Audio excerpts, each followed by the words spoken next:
So കുറേ കാലമായിട്ട് ഒരു ക്യാമറ മേടിക്കണമെന്നും പറഞ്ഞ് റിസർച്ച് ചെയ്തുകൊണ്ടിരുന്ന ടൈമിലാണ് പല ക്യാമറസ് നോക്കി.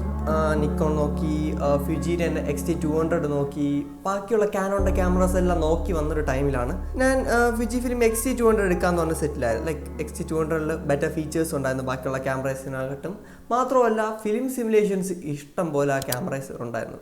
ഇപ്പോൾ ഫുജിയുടെ മെയിൻ ഹൈലൈറ്റ് എന്ന് പറയുന്നത് അതിൻ്റെ ഒരു കളർ സയൻസ് ആണ്. സോ ആ ഒരു കളർ സയൻസ് എനിക്ക് പേഴ്സണലി ഭയങ്കര ഇഷ്ടമുള്ളതുകൊണ്ട് തന്നെ Fujifilm X-T200 മേടിക്കാമെന്നും പറഞ്ഞ് നോക്കിയിരുന്നു. സോ ആ ഒരു ടൈമിൽ ഞാൻ Fujifilmനെ പറ്റി X-T200നെ പറ്റി കൂടുതൽ മേടിക്കാൻ വേണ്ടി നോക്കിയ സമയത്ത് ആ ഒരു ക്യാമറ ഡിസ്കണ്ടിന്യൂഡ് ആയെന്ന് എനിക്കറിയാൻ സാധിച്ചു. അതായത് ഡിസ്കണ്ടിന്യൂഡ് ആയി ഇനി ആ ക്യാമറ മേടിക്കാൻ ഒരു ഓപ്ഷനും ഇല്ലാത്തൊരു ടൈമിൽ ഫുജിയുടെ X-T200ൻ്റെ മേളിൽ ഏത് ക്യാമറ ഉണ്ടെന്ന് റിസർച്ച് ചെയ്ത ടൈമിലാണ് എനിക്ക് ഈ ഒരു ക്യാമറ കാണാൻ പറ്റുക. അതായത് ഇന്ന് നമ്മൾ സംസാരിക്കാൻ പോകുന്നത് Fujifilmൻ്റെ X-T30 Mark IIനെ പറ്റിയാണ്. സോ വീഡിയോ സ്റ്റാർട്ട് ചെയ്യാം.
സോ നിങ്ങൾ അൺബോക്സിങ് കണ്ടെന്ന് ഞാൻ വിശ്വസിക്കുന്നു. സോ ഇപ്പോൾ ഈ ഒരു ക്യാമറ മേടിക്കാനുള്ള മെയിൻ യൂസ് എന്ന് പറയുന്നത് ഇതുപോലെ യൂട്യൂബ് വീഡിയോസ് എടുക്കാനായിട്ടാണ്.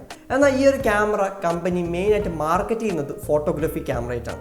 ബട്ട് ഞാൻ ഈ ഒരു ക്യാമറ മേടിക്കാനുള്ള മെയിൻ റീസൺ എന്ന് പറയുന്നത് ഇതിലുള്ള സെൻസറാണ്. അതായത് 26.1 മെഗാ പിക്സലിൻ്റെ Fujifilmൻ്റെ പ്രൊപ്രൈറ്ററി ആയിട്ടുള്ള X-Trans CMOS സെൻസറാണ് ഈ ഒരു ക്യാമറ വരുന്നത്.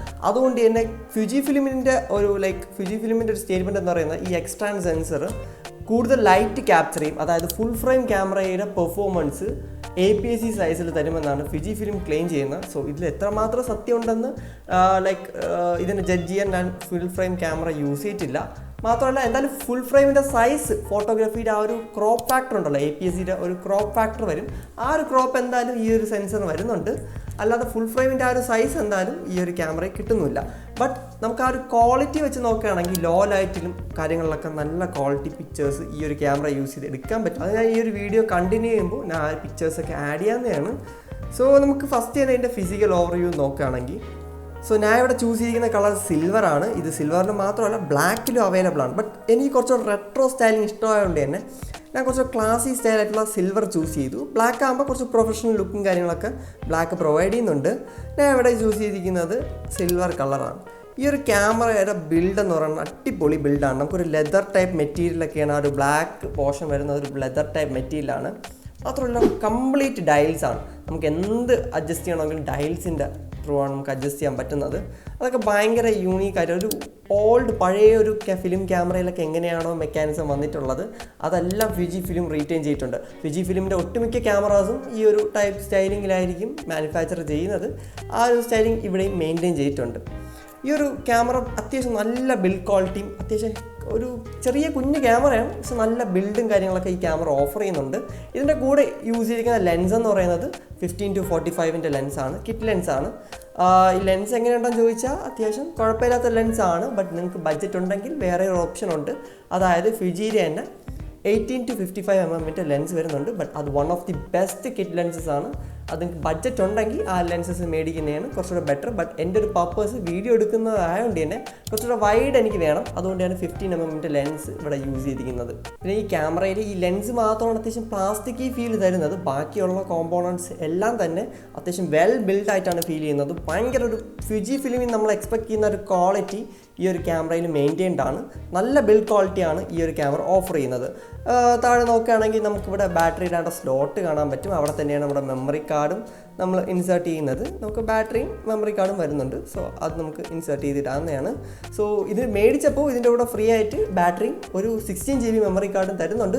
ബട്ട് നിങ്ങൾ പർപ്പസ് വീഡിയോ എടുക്കുന്നതാണെങ്കിൽ ആ ഒരു മെമ്മറി കാർഡ് ഇനഫ് ആയിരിക്കില്ല. കാരണം അതിൻ്റെ റൈറ്റിംഗ് സ്പീഡ് കുറവായതുകൊണ്ട് തന്നെ ഒരു നല്ലൊരു മെമ്മറി കാർഡ്, ഒരു SD കാർഡ് നല്ലത് മേടിക്കുന്നതായിരിക്കും ബെറ്റർ.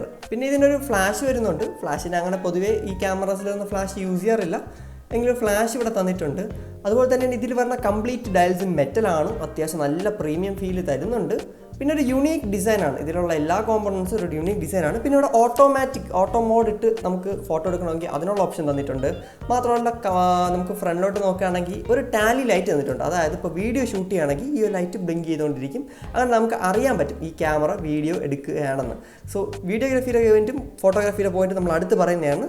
സോ അതിന് മുമ്പേ നമുക്കിവിടെ ലെൻസ് റിമൂവ് ചെയ്യേണ്ട ബട്ടൺ, അതുപോലെ തന്നെയാണ് ഫ്രണ്ടിൽ നമുക്ക് മാനുവൽ ഫോക്കസ് വേണോ അതാ നമുക്ക് ഓട്ടോമാറ്റിക് ആയിട്ടുള്ള പവർ സൂമാണ് ലെൻസ്. പവർ സൂമിലിട്ട് ഫോട്ടോ എടുക്കണോ കാര്യങ്ങളൊക്കെ അവിടെ നമുക്ക് സെലക്ട് ചെയ്യാം. ടോപ്പ് പോർഷനിൽ നമുക്കൊരു ഡയൽ തന്നിട്ടുണ്ട്. ആ ഡയലിൻ്റെ തൊട്ടടുത്ത് ഫ്ലാഷിൻ്റെ കൺട്രോളും പിന്നെ നമുക്ക് കുറച്ച് ഓപ്ഷൻസ് കാണാൻ പറ്റും. സോ ഈ ഒരു ഓപ്ഷൻസിനെ പറ്റി ഫസ്റ്റ് തുടങ്ങുകയാണെങ്കിൽ ഫസ്റ്റ് കാണാൻ പറ്റുന്ന പാനറോമിക് ഷോട്ടാണ്. പിന്നെ ഡുവൽ എക്സ്പോഷർ ഷോട്ട്, അതായത് ഇപ്പോൾ ഒരു ഫോട്ടോ നമുക്ക് സ്നാപ്സീഡൊക്കെ എഡിറ്റ് ചെയ്യുന്നവർക്ക് അറിയാം, അതുപോലെ ഫോട്ടോഷോപ്പിലൊക്കെ എഡിറ്റ് ചെയ്യുന്നവർക്ക് ഡുവൽ എക്സ്പോഷർ എന്ന കേസ് അറിയാം. സോ ഡുവൽ എക്സ്പോഷർ യൂസ് ചെയ്ത് 2 ഫോട്ടോ മെർജ് ചെയ്യാനുള്ള ഒരു ഓപ്ഷൻ ഉണ്ട്. അത് ഈ ക്യാമറ തന്നിട്ടുണ്ട്. പിന്നെ അഡ്വാൻസ് 1, അഡ്വാൻസ് 2, അതായത് ഇതിലുള്ള അഡ്വാൻസ് ഫിൽറ്റേഴ്സ് നമുക്കിപ്പോൾ ആഡ് ചെയ്യാൻ പറ്റും ഷോർട്ട് കട്ടായിട്ട്. ഇപ്പോൾ ഇവിടെ ഒരു അഡ്വാൻസ് 1 ഒരു ഫിൽറ്റർ നമുക്ക് സെറ്റ് ചെയ്യാം, അഡ്വാൻസ് 2 ഒരു ഫിൽറ്റർ സെറ്റ് ചെയ്യാം. അതായത് നമുക്ക് ഈസി ആയിട്ട് നമുക്ക് ഫിൽറ്റേഴ്സ് ചേഞ്ച് ചെയ്യാനുള്ള ഒരു ഓപ്ഷനാണ് അതിൽ കൊടുത്തിരിക്കുന്നത്. പിന്നെ S എന്ന് പറയുന്നത് സ്റ്റാൻഡേർഡ് മോഡാണ്.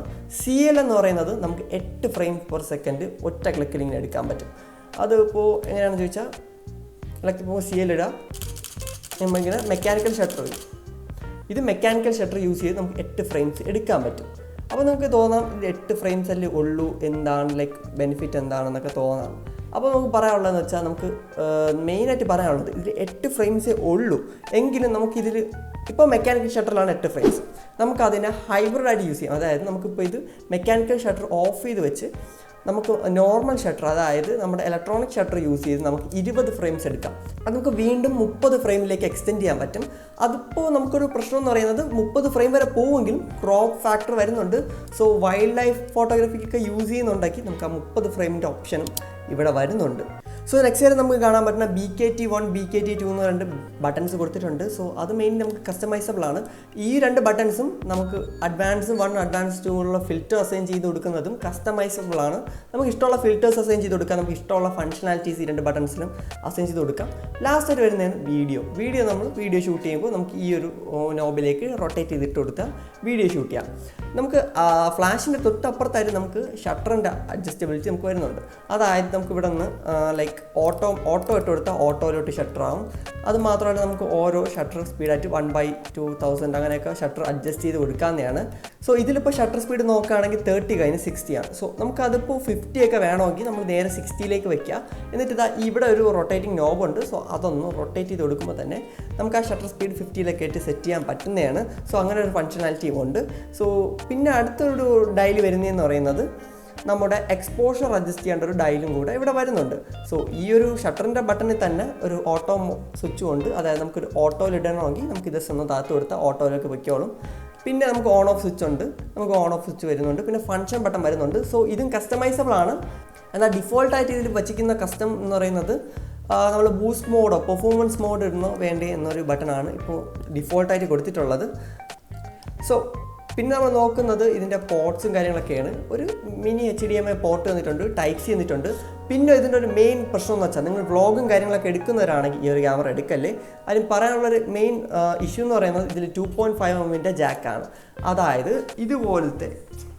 ഇതുപോലത്തെ ഒരു കൺവേർട്ടർ നിങ്ങൾ യൂസ് ചെയ്യാണ്ടി വരും. ഇപ്പോൾ ഞാൻ മെയിൻലി കമ്പ്യൂട്ടറിലാണ് റെക്കോർഡ് ചെയ്യുന്നത്, വോയിസ് കണക്റ്റാണ് ചെയ്യുന്നത്. സോ അപ്പോൾ എനിക്ക് ആ ഒരു ഇഷ്യൂ വരുന്നില്ല. സോ നിങ്ങൾ വോയിസ് ഡയറക്റ്റായിട്ട് റെക്കോർഡ് ചെയ്യുന്ന ഒരാളാണെങ്കിൽ ഇതുപോലത്തെ ഒരു അഡാപ്റ്റർ നിങ്ങൾക്ക് കൊണ്ടു നടക്കേണ്ടി വരും. അത് മാത്രമേ ഇഷ്യൂ ആയിട്ടുള്ളൂ. നമുക്കിങ്ങനെ ജസ്റ്റ് ഇങ്ങനെ അറ്റാച്ച് ചെയ്ത് അതിൽ മൈക്ക് കൊടുക്കാവുന്നതാണ്. സോ അങ്ങനെ ഒരു ഡിഫിക്കൽട്ടി ഈ ക്യാമറ വരുന്നുണ്ട്. സോ പിന്നെ പറയാനുള്ളത് ഇതിൻ്റെ സ്ക്രീനാണ്. സ്ക്രീൻ എന്ന് പറയുന്നത് നമുക്ക് വേരി ആംഗിൾ ടിൽറ്റ് ചെയ്യാൻ പറ്റുന്ന സ്ക്രീനാണ്. മെയിൻലി ഇത് ഫോട്ടോഗ്രാഫി ക്യാമറ ആയതുകൊണ്ട് തന്നെ ഇങ്ങനത്തെ രീതിയിലൊക്കെയാണ് നമുക്ക് ടിൽറ്റ് ചെയ്യാൻ പറ്റുന്നത്. സോ ഞാൻ പറഞ്ഞിട്ടുണ്ട് വീഡിയോ എടുക്കാനാണ് മേടിച്ചതെന്ന്. ബട്ട് നമുക്ക് വീഡിയോ എടുക്കാൻ യൂസ് ചെയ്യാം. ബട്ട് വ്ളോഗ് വീഡിയോസ് അല്ല, നോർമൽ ഇതുപോലത്തെ വീഡിയോസൊക്കെ നിങ്ങൾക്ക് ഷൂട്ട് ചെയ്യാൻ പറ്റുന്നതാണ്. സോ ഈ ഒരു സ്ക്രീൻ മെയിൻലി ഫോട്ടോഗ്രാഫി ഫോക്കസ്ഡ് ആയതുകൊണ്ടാണ് ഇങ്ങനെ ടിൽറ്റ് ആവുന്നത്. വ്ളോഗും കാര്യങ്ങളൊക്കെ എടുക്കുന്നവരാണെങ്കിൽ സൈഡിലോട്ടായിരിക്കും ടിൽറ്റ് ചെയ്യുന്നത് മോർ പ്രിഫർ ചെയ്യുന്നത്. ബട്ട് ഇതൊരു നോർമൽ ടൈപ്പാണ്, ലൈക്ക് ഫോട്ടോഗ്രാഫി ഫോക്കസ്ഡ് ആയതുകൊണ്ട്. പിന്നെ ഇതൊരു ടച്ച് സ്ക്രീനാണ്, 3 ഇഞ്ചിൻ്റെ ടച്ച് സ്ക്രീനാണ് വരുന്നത്. അതുകൊണ്ട് തന്നെ നമുക്ക് പല ഫങ്ഷൻസും ടച്ചിലൂടെ യൂസ് ചെയ്യാമെങ്കിലും എല്ലാ ഫങ്ഷൻസും ടച്ച് അല്ല. അതായത് ഇപ്പോൾ നമ്മൾ മെനു എടുത്തിട്ട് നമുക്ക് സ്ക്രോൾ ചെയ്യാൻ നോക്കിയാൽ നടക്കത്തില്ല. ബട്ട് ടച്ച് ടു ഫോക്കസും കാര്യങ്ങളും ടച്ചിൽ വർക്കാവും. ബാക്കിയുള്ള എല്ലാം ടച്ചാണ്. അതായത് നമ്മൾ ബട്ടണിലൊക്കെ നമ്മൾ ക്ലിക്ക് ചെയ്ത് നമുക്ക് പല കാര്യങ്ങളും ടച്ച് ചെയ്ത് ഇവിടെ നിന്ന് ISO അഡ്ജസ്റ്റ് ചെയ്യാനൊക്കെ ടച്ച് ചെയ്ത് യൂസ് ചെയ്യാം. ആ ഒരു മെനുവിൽ മാത്രം ജോയ്സ്റ്റിക്ക് യൂസ് ചെയ്യേണ്ടി വരും. ബട്ട് ഞാൻ യൂസ് ചെയ്തെടുത്തോളം ജോയ്സ്റ്റിക്ക് യൂസ് ചെയ്യുന്നതാണ് കുറച്ചുകൂടെ ബെറ്റർ ആയിട്ട് ഫീൽ ചെയ്തത്. ബട്ട് നമുക്ക് ക്വിക്ക് ആക്സസ് മെനു എല്ലാം ടച്ചിൽ യൂസ് ചെയ്യാവുന്നതാണ്. സോ പിന്നെ എല്ലാവരും ക്യാമറ മേടിക്കുന്നത് ഇതിൻ്റെ ഫിസിക്കൽ ഓവറിയും കാര്യങ്ങളും നോക്കാനല്ലല്ലോ. ഇതിനൊരു മെയിൻ കോൺ ഞാൻ പറഞ്ഞുതരാം. ഈ ഒരു ക്യാമറയിൽ വെതർ സീലിംഗ് ഇല്ല. അതായത് നിങ്ങൾ മഴയുള്ള കാലത്ത് ലൈക്ക് അങ്ങനെയൊക്കെ ഫോട്ടോ എടുക്കാൻ പോകുന്ന ഒരാളാണെങ്കിൽ അതായത് ഇത് മഴയൊക്കെ കൊണ്ടു കഴിഞ്ഞാൽ ക്യാമറയ്ക്ക് കംപ്ലൈൻറ്റ് വരാൻ ചാൻസ് ഉണ്ട്. സോ അതുകൊണ്ട് നിങ്ങളൊന്ന് സൂക്ഷിക്കുക ഇങ്ങനത്തെ ക്യാമറ മേടിക്കാൻ പോവുകയാണെങ്കിൽ. സോ ഇതിൻ്റെ ലിങ്ക് ഞാൻ പ്രൈസും കാര്യങ്ങളൊക്കെ ഡിസ്ക്രിപ്ഷൻ കൊടുത്തിട്ടുണ്ട്. കാരണം പ്രൈസ് അപ്പോൾ വേണം ചേഞ്ച് ആവേണ്ട ഒരു സിറ്റുവേഷൻ ഉള്ളതുകൊണ്ട് തന്നെ ലിങ്ക് ഞാൻ ഡിസ്ക്രിപ്ഷനിൽ കൊടുത്തിട്ടുണ്ട്. നിങ്ങൾക്ക് പ്രൈസ് വേണമെങ്കിൽ ചെക്ക് ചെയ്ത് നോക്കാവുന്നതാണ്. സോ ഇതിലൊരു ഫോട്ടോഗ്രാഫി ഡിപ്പാർട്ട്മെൻറ്റ് നോക്കുകയാണെങ്കിൽ 26.1 മെഗാ പിക്സലിൻ്റെ എക്സ്ട്രാൻഡ് CMOS സെൻസറാണ്. സോ എക്സ്ട്രാൻഡ് CMOS സെൻസർ എന്ന് പറയുന്നത് ഒരു X പാറ്റേണിലായിരിക്കും ഇതിൻ്റെ ഒരു RGB അറേഞ്ച്മെൻറ്റ് എന്ന് പറയുന്നത്. മെയിനായിട്ട് സിമ്പിളായിട്ട് പറഞ്ഞു കഴിഞ്ഞാൽ ലോ ലൈറ്റിലും നല്ല ഫ്ലിക്കറിങ് ഇല്ലാതെ ഫോട്ടോസ് തരും എന്നാണ് ഈ ഒരു സെൻസറിൻ്റെ ഒരു ബെനിഫിറ്റ് എന്ന് Fujifilm പറയുന്നത്. Fujifilm വലിയ ക്ലെയിംസ് ഒക്കെ നടത്തുന്നുണ്ട്. അതായത് ഇതിന് ഫുൾ ഫ്രെയിം ക്യാമറയുടെ ക്വാളിറ്റി പ്രൊവൈഡ് ചെയ്യാൻ പറ്റും.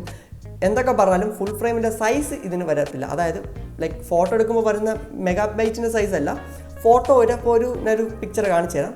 APS-C സൈസിന് ഇത്രയുള്ളൊരു ഫാക്ടറാണ് ഫോട്ടോ എടുക്കുമ്പോൾ വരുന്നത്. ഒരു ക്രോപ്പ് ഫാക്ടർ എന്തായാലും വരും. എന്നാൽ ഫുൾ ഫ്രെയിമിലായിരിക്കുമ്പോൾ കുറച്ചുകൂടെ ഒരു വൈഡർ വ്യൂ നമുക്ക് അവിടെ കിട്ടുന്നതാണ്. സോ ആ ഒരു പ്രശ്നം ഇവിടെ വരുന്നുണ്ട്. എന്നാലും നമുക്കിപ്പോൾ ഒരു ഫോട്ടോസിൻ്റെ ക്വാളിറ്റി നോക്കുകയാണെങ്കിൽ അത്യാവശ്യം നല്ല ഫോട്ടോ ക്വാളിറ്റിയാണ്. പ്രത്യേകിച്ച് ഇതിൻ്റെ കളർ സയൻസ് എന്ന് പറയുന്നത് ഒരു രക്ഷയില്ലാത്ത കളർ സയൻസാണ്. ഇപ്പോൾ നമ്മൾ റോയിലിട്ട് എടുക്കുന്നവരല്ല ഞാൻ പറയുന്നത്, നോർമലായിട്ട് നമ്മൾ ഇതിൻ്റെ ഫിലിം സിമുലേഷൻസ് ഒക്കെ യൂസ് ചെയ്തെടുക്കുകയാണെങ്കിൽ അടിപൊളി കളർ സയൻസാണ് നമുക്ക് ഈ ഒരു ക്യാമറയിൽ നിന്ന് കിട്ടുന്നത്. ഇപ്പോൾ നിങ്ങൾക്ക് ഇവിടെ കുറച്ച് പിക്ചേഴ്സ് കാണാം. അതിൻ്റെ ക്വാളിറ്റി എന്ന് പറയുന്നത് അത്യാവശ്യം നല്ല ഡീറ്റെയിൽഡ് ആണ്. ലോ ലൈറ്റിനും നല്ല പെർഫോമൻസ് ഈ ഒരു ക്യാമറ പ്രൊവൈഡ് ചെയ്യുന്നുണ്ട്. സോ ഫോട്ടോ നല്ലതാണ്. അപ്പോൾ നമുക്ക് പിന്നെ വീഡിയോ നോക്കുകയാണെങ്കിൽ വീഡിയോയുടെ കേസ് പറയുകയാണെങ്കിൽ വീഡിയോയിൽ 4K 30 ഫ്രെയിംസ് പെർ സെക്കൻഡ് എടുക്കാൻ പറ്റും. സോ വീഡിയോ 4K 30 ഉണ്ട്. സോ അത്യാവശ്യം നല്ല ക്വാളിറ്റി അതിലും കിട്ടുന്നുണ്ട്. നല്ല ക്രോപ്പൊന്നുമില്ല. വീഡിയോ എടുക്കുമ്പോൾ നമ്മൾ മെയിനായിട്ട് പല ക്യാമറസിലും ക്രോപ്പ് ഫാക്ടർ കാണാറുണ്ട്. അതായത് 4K എടുത്തിട്ട് ചെറുതായിട്ടൊന്ന് ക്രോപ്പ് ചെയ്യാറുണ്ട്.